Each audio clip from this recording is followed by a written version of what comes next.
Somewhere I Belong, Chapter 5, Part 2. Your heart seems to be intact, as do your vital organs. She removed the instrument and brought out a tongue depressor. Isaac opened his mouth, and the nurse pressed the wooden object on his tongue. Say ah. The human complied and made the noise. Quite the pair of canines you have there, she said as she looked at his teeth. They come in handy, he said as she removed the piece of wood from his mouth. I'll check your wounds out now, she said as she removed the bandages. No infection, they seem to be healing nicely, she said with a smile. That's good. I guess I'll be out of here in no time. We still want to keep you overnight to make sure that your injuries are fully healed. Fine, but if I wake up on a lab table with doctors looming over me with scalpels in their hands, I'm gonna sue somebody. Or some pony, in this case, he said with a chuckle. Relax. We may be curious about your species, but we won't dissect you. As long as you're alive, that is. Isaac's face turned pale at the thought. I'm kidding. Don't you humans have a sense of humor? That wasn't funny, he said as he let out a breath. I'll check on you later to see how you're feeling, she said. Thanks, he said as she left the room. Isaac looked over to the window to see the sun shining through his window. His eyes wandered over to the book that Twilight left him. He let out a heavy sigh and picked up the book. Rainbow Dash was sitting at a bar with clear liquor sitting in her glass. Her eyes were bloodshot red with tears. As she threw back another shot, the door opened to reveal an orange mare. There you are. We've been looking all over for you, Applejack said as she and the other 5 mares entered the bar and took a seat next to her. Just leave me alone, AJ, she said as the bartender refilled her glass. Can't do that, RD, she said as she took the glass from her friend's hand. I almost killed him. He probably hates me. Isaac just needs some time to cool off, Twilight said as she sat down next to her friend. He's awake if you want to apologize. I doubt he'll accept it, she said in a low tone. It doesn't hurt to try, Rarity said. He's angry now, but he'll come around eventually. You didn't see the look in his eyes. He looked like he wanted to kill me, she said as a few tears dribbled down her face. Applejack put a hand on her friend's shoulder and gave her a reassuring smile. Well, if it makes you feel any better. He saved your hide from the princess. Rainbow looked at her in confusion. Celestia, Luna, and Discord dropped in for a visit.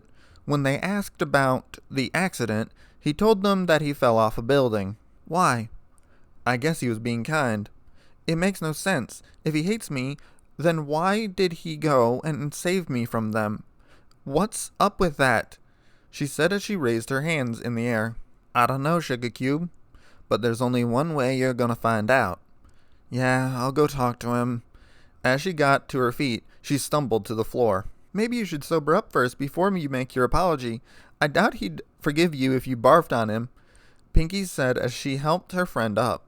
Good idea. You can rest at the library if you want, Twilight said as she set a few bits down on the table for the bartender. Thanks, guys, she said as AJ put her arm around her friend and helped her out of the bar. Isaac was engulfed in the book that Twilight had left him. His concentration was broken when he heard a knock on the door. Who is it? It's Ditzy.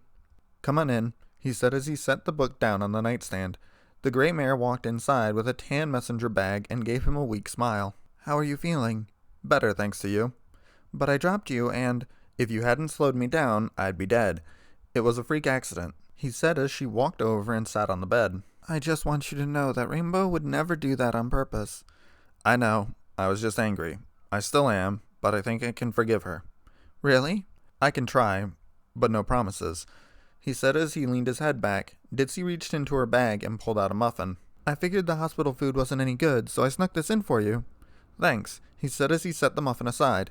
Ditzy bit her lip at what she was about to say. I think I know somebody who can get you back home. Isaac looked at her in confusion. Really? Who? The doctor. Doctor who? Just the doctor. He says he's a time traveler and can fly through space. Isaac threw on a nervous grin as he looked at the gray mare. Okay. Have you considered he might belong in a mental institution? Isaac said as he raised an eyebrow. Oh yeah, but he may be the best way to get you home. Worth a shot, I suppose. Where is he? I don't know. He comes and goes as he pleases, she said as she scratched her head. Oh well. If he shows up before I leave, then tell him to meet me. Sure. Ditzy looked at the clock in surprise. Sorry, I have to go. When are you getting out? Doctors are letting me out tomorrow morning. Cool. I'll see you tomorrow then, she said as she hurried out the door. Isaac laid his head back and picked back up the book and started to read. He was interrupted as another series of knocks hit the door. Who is it? It's Lyra and Vinyl. Come in. The The mares entered the room and hurried over to him. "Sup? How are you feeling?" Lyra asked as she sat down on the bed. "I've been better," he said as he looked at his leg.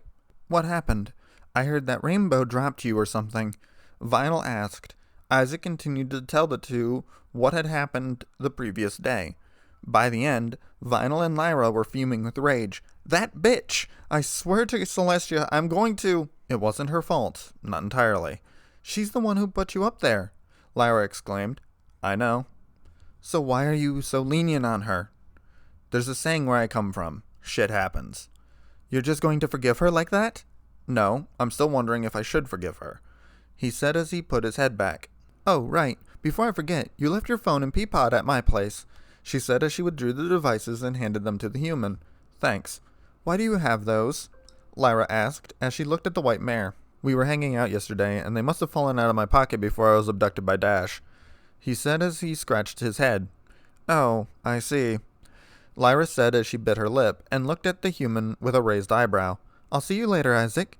Bonbon and I are catching dinner at Sugar Cube Corner." "Are you and Bonbon together?" "Yeah, 3 years now. Is that a problem?" she asked as she glared at the human. "No, I know plenty of humans who are gay. Makes no difference to me." "Phew, that's a load off.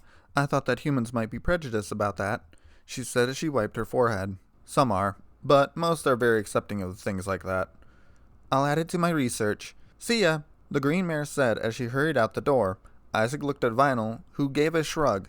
Vinyl's phone began to vibrate in her pocket. She looked at the screen, and her eyes shrank. "Sorry, Isaac, I gotta go. My manager just said he got me a gig in Trottingham." "It's fine. See you when you get back." Vinyl gave him a quick hug and hurried out the door. Isaac leaned back and picked up his book and started to read it. She scratched her head as she saw the other 5 mares sitting in some other chairs. "We've all been there, Sugar Cube," Applejack said as she walked over to her friend. "Feeling better?" "Yeah, I think so," she said as she sat up on the couch. "So what should I do to apologize to him?" "Maybe bring him a peace offering?" Twilight suggested. "Could work. What's his favorite food?" We just found out that humans are meat eaters." Rainbow's eyes shrank at the news. "Well, that rules food out. Maybe take him to a Wonderbolt show." Twilight face-palmed at the suggestion. 2 things, Dash. 1, he doesn't know who the Wonderbolts are. 2, the last thing he needs is another flying incident." "Good point," she said as she lowered her head. "Maybe just a sincere apology would suffice," Fluttershy suggested. "I don't know. Maybe I'll think of something on my way over there," she said as she got to her feet. "Want us to go with you, Sugar Cube?" Applejack offered. "No, I have to do this on my own," she said as she ran out the door and took flight towards the hospital. Isaac was in the middle of his physical with Nurse Redheart and Dr. Syringe. The doctor examined the human and gave him a smile. "So, how's my leg?" Isaac asked as he looked at the doctor. The unicorn's horn glowed, and a small beam of light scanned the human's leg. "It's fully healed and safe to walk on," he said as he made the cast vanish. "That's good. Thank you." "Think nothing of it. I want to keep you overnight so there aren't any surprises. Since you're a completely different species, I'm not sure how the magic will react to your body in the long term." "Fine by me," he said as he scratched his leg. "By the way, how much is this going to cost me?" "The princess has covered your bill. Remind me to send her a thank you card," he said with a chuckle. The 2 ponies smiled at him and opened the door to leave. "If you need the bits, we offer good pay for medical experimentation subjects," the doctor said with a laugh. "No thank you. Been there, done that, not doing it again." The ponies gave him a nod and closed the door. Isaac took a few moments to stretch his newly healed leg by doing a few basic exercises. As he was on his 10th jumping jack, he heard a light tapping noise. He stopped his movements and zeroed in on the window. What? Who could possibly? His brain stopped as he looked outside to see Rainbow Dash with a sad look on her face. "Hey." He remained silent.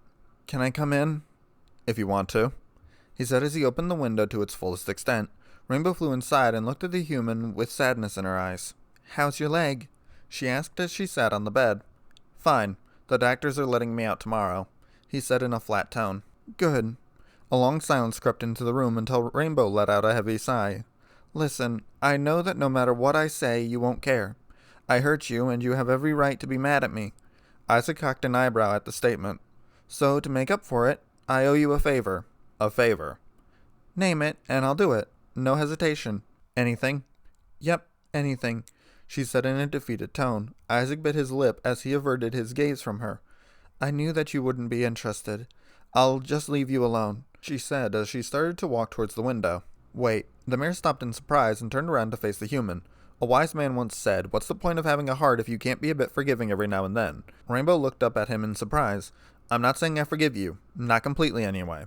I guess what I'm saying is, I believe in second chances. Rainbow's face lit up with a smile. I'll consider forgiving you on 2 conditions. What? Number 1, you still owe me a favor. Rainbow nodded at the request. Number 2, if you ever do that to me again, then that's it. No more chances. I will never speak to you again. Are we clear?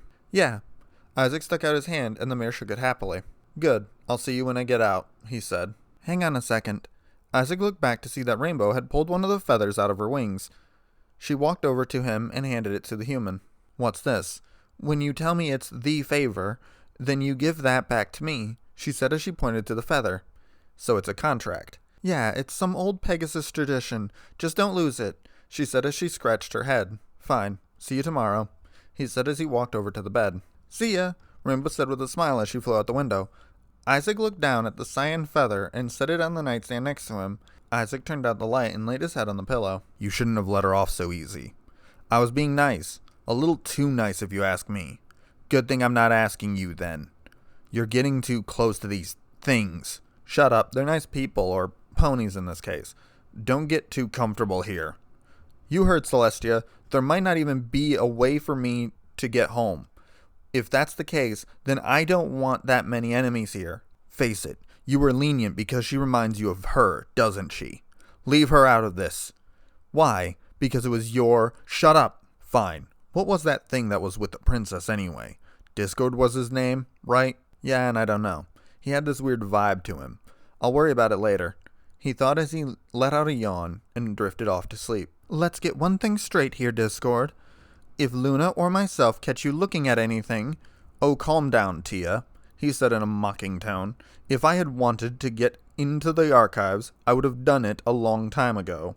Celestia let out a grunt as she levitated an old key into the lock and opened the door to reveal thousands of racks filled with ancient books and scrolls. Let us begin, she said as she walked inside the ancient room of knowledge.